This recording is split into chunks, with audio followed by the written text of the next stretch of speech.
é tempo também de olhar para dentro de nós mesmos, dentro da nossa vida. Hoje tem um tema interessante e que pode incomodar muita gente, viu? Muitos de nós podemos ser incomodados. Vamos falar sobre a inveja. Você já sentiu inveja alguma vez na vida? E para nos ajudar a entender esse sentimento, nós convidamos hoje a psicóloga Rejane Ferreira. Seja bem-vinda, Rejane, aqui em casa, viu, querida? Bom dia, Vanessa. Bom dia! Para falar de um tema polêmico. Vamos sentar.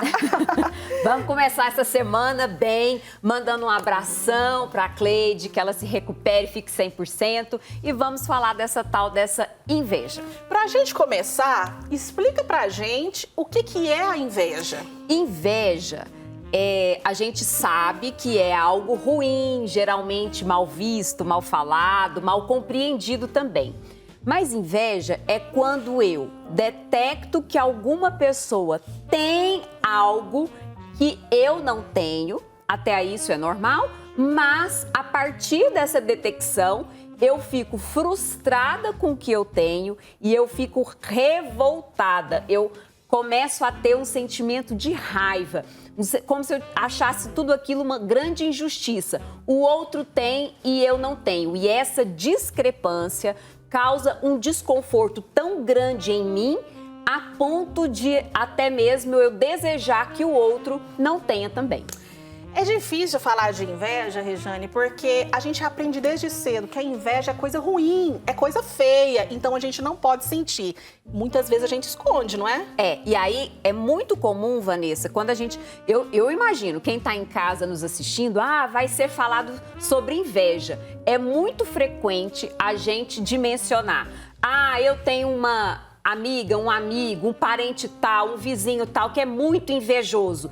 É muito mais fácil a gente enxergar quem tem inveja do que a gente se colocar no papel do invejoso. Só que, pessoal, a gente sente inveja com muito mais frequência do que a gente pode imaginar. Sabe por quê? Nós somos seres sociais. O ser humano é um ser em construção desde muito cedo, através do que a cultura transmite pra gente. Então, sempre a gente se coloca em parâmetro de comparação.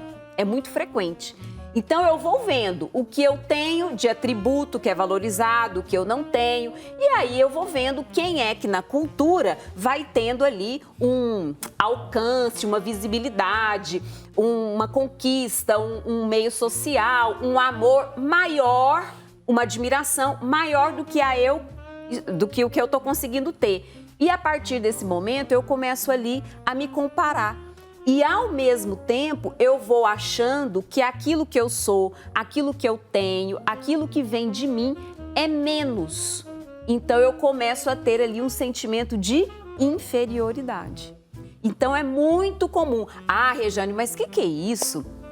Você que é uma pessoa que fala muito bem e não sei o quê, mas por que você vai ter inveja? Porque a gente idealiza demais. A gente quer a perfeição em todos os aspectos da vida. Então, mesmo que eu possa ter um aspecto meu que é muito legal, mas tem um outro aspecto ali que eu acho que o outro tem muito mais do que eu, e eu acho isso uma discrepância injusta, e eu acho isso frustrante para mim, fico com raiva e lá no fundo chego a torcer para que o outro não tenha. E me conta uma coisa, Rejane, como que a gente faz para, nessa realidade, a gente olhar para dentro de nós mesmos e realmente poder ter a graça de enxergar que nós temos invejas, que em alguns momentos da vida, eu acredito que todos nós, em algum determinado momento da vida, nós nos sentimos inveja, seja no seu papel de esposa, de mãe, de profissional, qualquer área da sua vida. Então, vamos pegar aqui, porque a gente tem que ter uma dimensão bem importante. Às vezes, gente, olhar é normal. Você vai ter coisas que eu não tenho e vice-versa. A questão é que quando uma pessoa tem algo que se destaca muito, num primeiro momento, eu preciso até constatar aquilo e eu posso ter um olhar muito mais de admiração.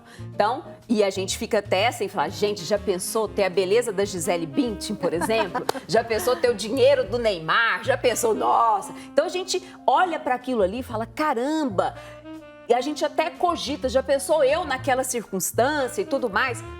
Só que tudo isso é dentro ali de um parâmetro da fantasia. Eu admiro, vamos pegar uma possibilidade um pouco mais próxima da gente. Então, um colega de trabalho que se destacou em alguma coisa e eu ficar, nossa, que bacana, olha, ele fez um curso tal, e isso acionou ele. Aquilo que me fez admirar e de repente coloca em mim, propulsiona em mim uma força motriz para eu também ter um alcance, isso é muito legal. O problema é quando eu olho para o outro a ponto de me sentir muito desconfortável com o que o outro tem e aí eu começo a torcer para o outro não ter. E isso, de novo, nós somos seres humanos, a gente tem isso com muita frequência. Tem um termo alemão, desculpa se eu vou pronunciar de uma maneira cacarecada, mas enfim, é mais ou menos assim, Schadenfreude, que significa torcer para que o outro perca o que ele tem e eu desejo. Como se fosse, mais ou menos, vou pegar o caso da Gisele Bündchen, né? Ela é linda, maravilhosa, ela é famosa, ela tem dinheiro. Ah, mas eu descobri que ela... Aí eu fico meio que torcendo para ter alguma coisa de ruim na vida dela. Para quê? Para ela ficar mais perto do que é a minha condição. Gente, é complicado, porque quando eu torço para algo de ruim acontecer com uma pessoa tão distante da minha realidade é uma coisa. Mas imagine eu torcendo para algo de ruim acontecer a um amigo que de repente prosperou. Há uma amiga que está feliz demais no casamento e aquilo ali está me irritando. E aí eu começo a fazer isso com pessoas muito próximas. Então isso é muito ruim. E aí que vem essa proposta, Vanessa, que eu acho que dessa conversa de hoje, que é a gente entender a inveja sob um outro ponto de vista. A gente às vezes até perde as palavras, porque, por exemplo, no dia a dia, a gente sabe que isso acontece com muita frequência. E fora que muitas vezes nós externamos isso por meio de palavras, né? A gente fala assim, aconteceu isso com fulano, mas era eu que merecia. Eu tenho mais tempo de casa, eu tenho mais habilidade, eu tenho mais dons, eu deveria ser a pessoa que recebeu aquilo. Mistura um pouco com o egoísmo, não é? Excelente colocação essa que você pôs agora, porque aí eu acho que essa é a proposta. Gente, vou fazer uma provocação.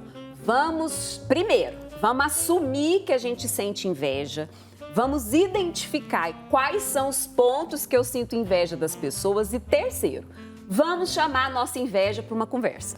Vamos colocar a inveja aqui do lado. Tem que ter um DR. Vamos ter um DR. Porque a inveja está dizendo algumas coisas para mim.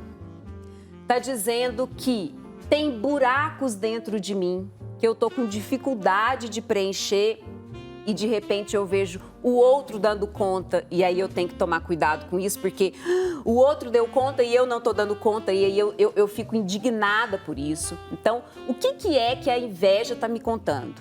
Outra questão, eu idealizo demais, inclusive eu fantasio demais. Freud falava que a fantasia é a verdadeira realidade do ser humano. Então, a gente fantasia a vida do outro. Lá, a pessoa bem-sucedida, feliz demais, não sei quais são os preços que ela paga, não sei qual foi a trajetória dela, quais são os sacrifícios que ela faz. É como se fosse assim, o outro tem e eu não tenho. Por que é que está me incomodando tanto? Por que eu estou tão insatisfeita com o que eu tenho? Por que eu tô achando que o que eu tenho é tão inferior? Por que, sabe, a vida, de fato, tem inúmeros momentos que ela não tem um parâmetro de justiça. Isso é real. Mas a questão é por que eu começo, a partir daí, a torcer contra o outro. Isso é muito enlouquecedor e traz para a pessoa um rancor com a vida, traz uma angústia. A inveja, ela é ruim, ela de ser sentida também, né? A gente quer a coisa para mim. Você mencionou a questão do egoísmo. Eu quero para mim. Então, egoísmo tem a ver com inveja, até ciúme. Por que aquela pessoa está recebendo atenção? Eu que deveria. Por que a pessoa que eu amo está dedicando algum amor, alguma atenção, alguma gentileza para o outro, tem que dedicar só para mim. Então, o que esses buracos internos meus estão me dizendo? Muito provavelmente eu estou tentando tampar esses buracos de uma maneira equivocada e começo a achar que o mundo tem que atingir essa criança interna dentro de mim e me dar tudo aquilo que eu quero. E não é assim. Gente, a Rejane hoje está nos auxiliando até fazer um bom exame de consciência para levar aí para confissão. Porque, na realidade, são esses pormenores da vida, do dia a dia, que nós precisamos olhar para dentro de nós e falarmos, tem uma ponta de egoísmo aqui, tem uma ponta de vaidade que está sendo comprometida, tem uma pontinha aqui, de inveja, de ciúmes do outro, e nesse ponto eu preciso melhorar. Bom, ver que existe é o primeiro passo. Mas e aí, o que eu faço com isso que está dentro de mim, Rejane? Então, a primeira coisa, ver que existe é muito importante, porque aí já inicia dentro de si um processo de compreensão. Aí a gente volta, você falando assim, né? Nós estamos nessa fase, esse momento até de quaresma, né? Então, de muita reflexão. Então, a gente começar a tomar mais consciência, gente, do nosso tanto, de quem eu sou. E é claro que tem inúmeros quesitos que eu queria ser a mais. Eu queria, Vanessa, eu queria ser mais alta, eu queria que meu nariz fosse mais fino, eu queria dar conta de falar vários idiomas fluentemente, eu queria... Isso não significa que eu não tenha os aspectos tão positivos dentro de mim. Então eu queria, primeiramente, vamos tentar provocar a gente para tentar dimensionar aí alguns aspectos bem positivos que eu tenho. E, gente, aspecto positivo não precisa ser mais que todo mundo, não. Mas são aspectos que me favorecem. Nossa, eu não tenho um nariz tão fino, mas o meu sorriso é legal. Nossa, eu não sei falar tantos idiomas, mas eu toco ali pelo menos um instrumento. Olha, eu tenho algumas coisas que eu tenho que ter mais dimensão do que eu sou, do passo que eu dou. Parar com essa história de achar que a grama do vizinho é mais verde do que a minha. Eu não sei o que acontece lá. Tem algumas pessoas, gente, que têm uma jornada de vida um pouco mais fluida, mais leve, mas voltando aqui para a minha, o que eu posso fazer? São esses ingredientes que a vida me deu. Qual é a melhor receita ou qual é a receita possível que eu posso fazer nesse momento? Dimensionar, outra questão bem importante, dimensionar, pessoal. Quando a gente olha assim, minha autoestima está muito baixa, eu estou me sentindo menos do que as pessoas. Esse excesso de comparação. Então, a gente se compara demais. O ser humano sempre se comparou muito. Mas eu falo muito isso aqui nesse sofá. Tomar muito cuidado com essa história da visibilidade, porque a gente está numa era muito visual. Então, a gente pega o celular, vai passando ali nas redes sociais, tem aquele tanto de gente, tá todo mundo sorrindo, tá todo mundo viajando, comendo um prato gostoso e não sei o quê. Parece que tá todo mundo numa vida à la festa e só a minha que é o batidão. Gente, que fantasia é essa que a gente está? Tá todo mundo numa relação. A realidade é essa e as pessoas estão maquiando a realidade.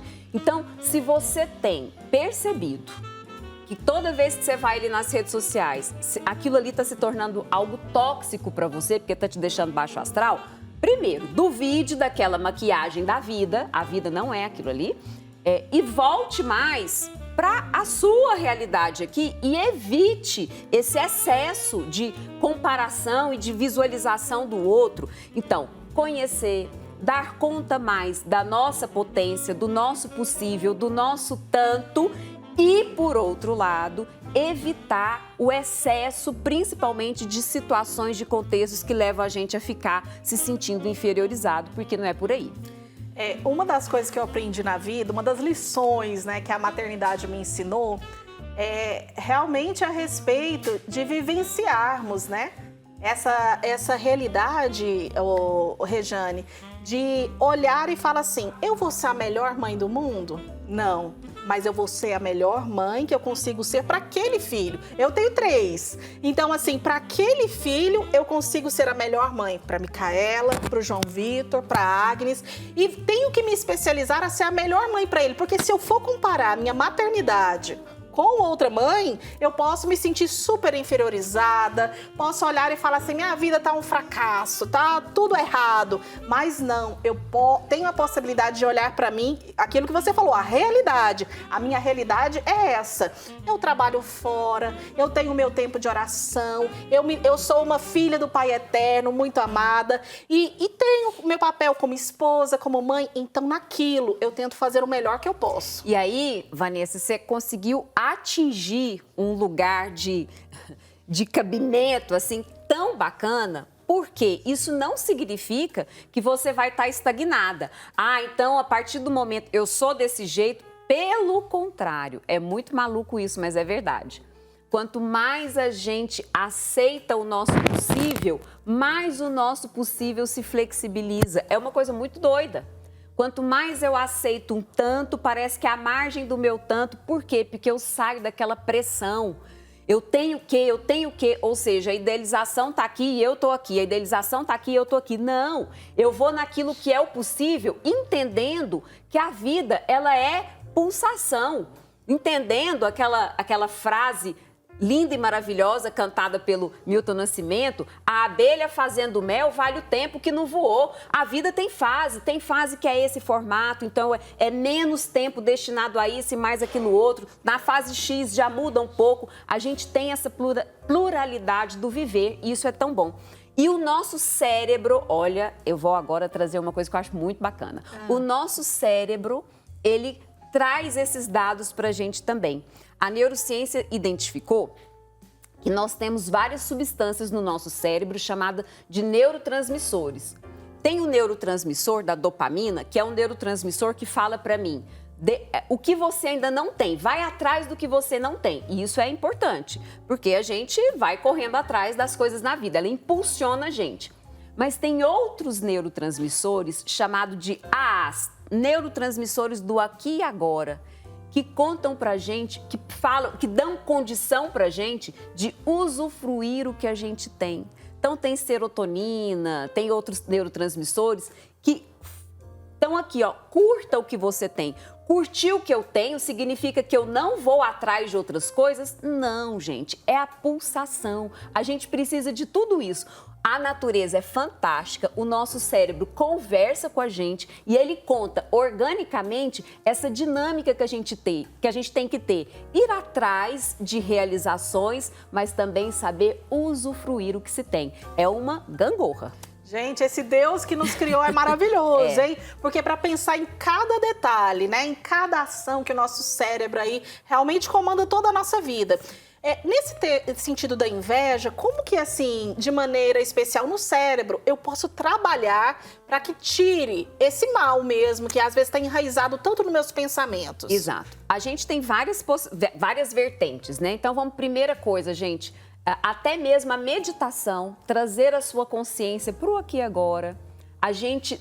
Hoje você estava no início falando aqui do programa, né? A gente começa a segunda-feira já pensando na semana inteira, ok? A gente faz o cronograma, mas depois volta para cá e fala, hoje, o que é para eu fazer hoje? Qual é o meu tanto hoje? Tem objetivos que são a curto, médio e longo prazo. Aquilo que eu estou fazendo lá mais para frente. Tem algum movimento hoje que eu tenha que fazer? Olhar muito mais para mim, para o que eu faço, do que para o que os outros estão fazendo, o caminho dos outros. A gente não tem como, a gente vai estar olhando, gente, o que acontece ao nosso redor, mas a gente tem que se policiar e condicionar muito mais a frequência do nosso olhar para a gente mesmo. Então, volta para cá, tente se organizar, se alinhar, eu acho que essa é uma linda palavra, se alinhe com o seu desejo, se alinhe com o seu possível. Faça, isso traz pra gente uma sensação de maior potência na vida. Com o que eu tenho para hoje, eu tô ali fazendo o meu melhor, eu tô trazendo o meu entusiasmo, eu tô reconhecendo o que eu tenho, do que ficar só colocando o holofote em cima daquilo que tá faltando. Acho que esse é o principal. Regiane, você falando aí, eu me comparava, assim, né? Realmente, assim, o sacramento da confissão com a terapia. Porque quando você chega diante do sacerdote, você tem ali que reconhecer as suas misérias, né? Aquilo de mais ruim você traz, assim, dentro de si, os seus maus sentimentos, os seus maus pensamentos. E acredito que você, Rejane, também, na terapia, você encontre isso no dia a dia, porque as pessoas acabam que falam com você sobre essa realidade. Mas se reconhecer miserável, fraco, não é de todo ruim. Agora não. Mas é isso aí. Porque senão, pensa, a gente vai lá e se abre e aí fica se sentindo culpado por estar sentindo inveja. Gente, reconhecer que tem inveja não é para aumentar a tristeza e a angústia e nem aumentar a culpa. É entender isso como uma demanda. Por isso que eu falei, coloque a sua inveja para conversar com você. É uma demanda. Por que é que eu estou tendo isso? E não é para ficar lá se punindo aleatoriamente. A questão é, o que eu posso usufruir de conhecimento a partir de agora para fazer mais por mim? E a inveja é tão forte, que a gente também começa a achar que as pessoas também têm muita inveja da gente. Você já viu, Vanessa, aquelas situações que as pessoas estão vivenciando uma coisa bacana, mas eu não vou contar para ninguém, eu não vou falar para ninguém, porque eu não quero o tal do olho grande em cima de mim, o olho gordo. O olho gordo em cima de mim, como se, de novo, a fantasia é a verdadeira realidade do ser humano. Gente, sabe, é muita sensação de ameaça. O outro vai ser capaz de tirar aquilo que eu tenho. Tem pessoas que chegam, aí vem as questões ainda mais neuróticas ainda, né? Tem pessoas que chegam a se boicotar por não dar conta de atingir patamares muito altos, porque vai ter ali muita discrepância entre ela e o seu núcleo de pessoas mais próximas. E aí, ou senão ela vai se destacar em algum aspecto e para se sentir confortável, ela vai fazer todo um esforço para todo mundo subir um pouquinho também. Ou senão, ela vai começar a falar mal de alcances dela para suportar a diferença dela do outro, como se fosse assim. Eu comprei uma casa nova, linda, maravilhosa, aí você foi me visitar, e aí na hora que você vira e fala assim, Rejane, mas que casa mais linda, aí eu começo a pôr defeito. Pois é, mas é tão longe, nossa, mas o trânsito é terrível, nossa, mas para limpar dá tanto trabalho, como se fosse assim, me desculpe, Vanessa, por eu ter tanto e você não ter. E isso, gente, não é falado assim. Isso é transmitido numa linguagem não verbal, é detectado nas nuances do olhar, e aí a gente começa a se diminuir, porque o outro, na hora que o outro olhar para mim e eu, com a minha cabeça, achar que o outro vai ter inveja de mim, eu já vou me defender dessa inveja falando um pouquinho mal do que eu tenho, do que eu... Tá vendo que é muita neurose pra gente lidar? Então, eu acho que quanto mais a gente se compreende, a gente tem um maior acolhimento, uma maior compaixão com a gente, com o outro, e por isso as relações ficam tão melhores. Obrigada, viu, Rejane? Sabe o que eu acho que foi o melhor de hoje? Que a gente agora tem leveza para poder tratar desse tema que é tão sério, tão pesado na nossa vida. Ó, terapia e confissão aí é uma parceria de sucesso. Obrigada, Rejane. Eu que agradeço.